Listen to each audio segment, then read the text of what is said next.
अस्सलामुअलैकुम रहमतुल्लाहि वबरकातुहू। प्यारे दोस्तों, आज हम आपसे बात करने वाले हैं 10 ऐसी चीज़ों के बारे में जिन चीज़ों के बारे में लोग ये गुमान करते हैं कि इन 10 चीज़ों से हमारा रोज़ा टूट जाता है ना। लोग ये समझते हैं कि इन 10 चीज़ों से हमारा रोज़ा टूट जाता है और उसके बाद फिर वो खाना पीना शुरू कर देते हैं और बेरोज़ेदारों की तरह रहना चालू कर देते हैं, है ना।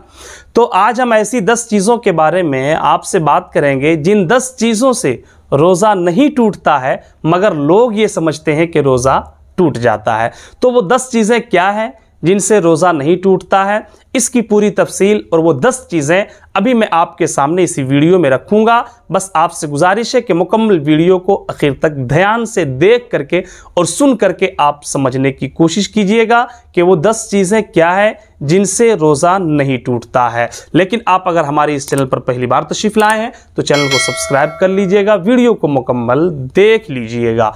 तो जी हाँ दोस्तों, सबसे पहली चीज़ जो है वो ये है कि भूलकर खाने और पीने और जमा से जो है वो रोज़ा नहीं टूटता। यानी अगर किसी ने भूल करके खा लिया, भूल करके पानी पी लिया, या कोई मर्द जो है भूल करके अपनी बीवी से जमा कर लिया, तो फिर उसका रोज़ा नहीं टूटेगा।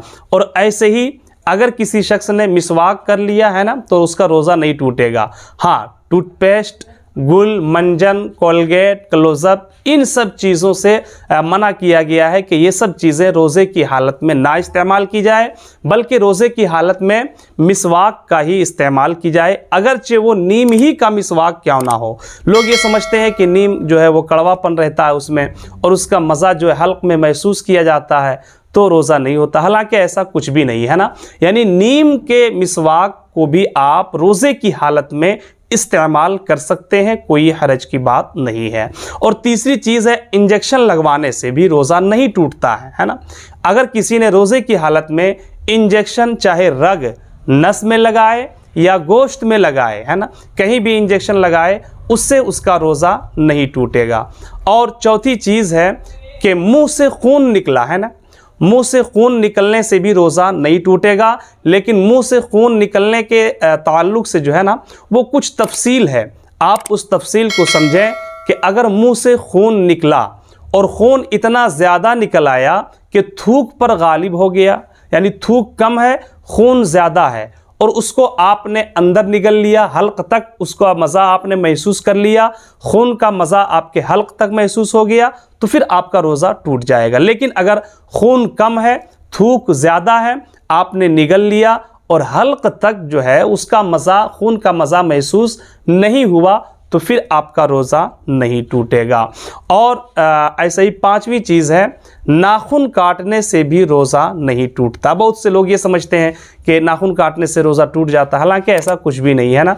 नाखून काटने से रोज़ा नहीं टूटता। ऐसे ही थूक, छठी चीज़ जो है वो थूक निगलने से रोज़ा नहीं टूटता है। लेकिन बहुत से लोग ये समझते हैं कि शायद थूक निकलेंगे तो वो पेट तक जाएगा, इससे रोज़ा टूट जाएगा। फिर वो शख्स जो है रोज़ा रख करके दिन भर जहाँ बैठते हैं थूकते रहते हैं, हर जगह गंदगी फैलाते रहते हैं। वो ये समझ के थूकते हैं कि शायद थूक की वजह से रोज़ा टूट जाएगा, हालांकि ऐसा नहीं है ना। थूक अगर कोई निगलता है तो थूक निगल जाने से रोज़ा नहीं टूटता। ऐसे ही सातवीं चीज़ है बलगम, यानी अगर आपके गले में कुछ बलगम वगैरह हो और आपने बलगम को गले में साफ़ किया, इस तरह से करके आपने साफ़ किया और बलगम निकल आया और आपने उसे हल्क तक अंदर कर लिया, नीचे कर लिया, तो बलगम से भी जो है वो रोज़ा नहीं टूटता है। और आठवीं चीज़ है नाक सुड़कने से, है ना। नाक सुड़का अगर किसी ने और नाक सुड़कने के बाद उसमें बलगम आया और उस बलगम को वो अंदर कर लिया, तो भी उसका रोज़ा नहीं टूटेगा। और ऐसे ही है नौवीं चीज़ कि सहरी के वक्त में अगर किसी ने पान खा लिया, है ना।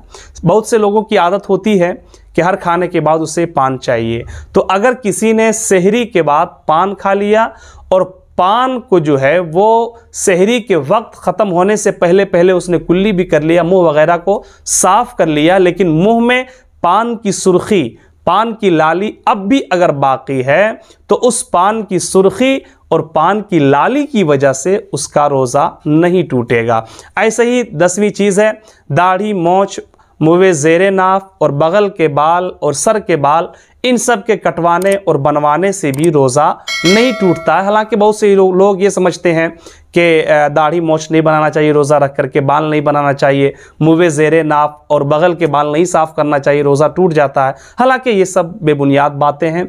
इन सब चीज़ों से यानी दाढ़ी मोछ बाल वगैरह बनाने से रोज़ा नहीं टूटता है। तो जी हाँ दोस्तों, हमें उम्मीद है कि आप इन 10 चीज़ों को, है ना, जिनसे रोज़ा नहीं टूटता है, आप अच्छी तरीके से सही तौर से आप समझ गए होंगे। बस आपसे गुजारिश है कि इस वीडियो को अपने दोस्तों तक शेयर कर दीजिएगा, ताकि आपके दोस्तों अहबाब अगर गलत फहमी में मुब्तला हों तो उन्हें सही समझ मिल सके और उन्हें सही मसला मालूम हो सके। अस्सलामु अलैकुम रहमतुल्लाहि व बरकातुहू।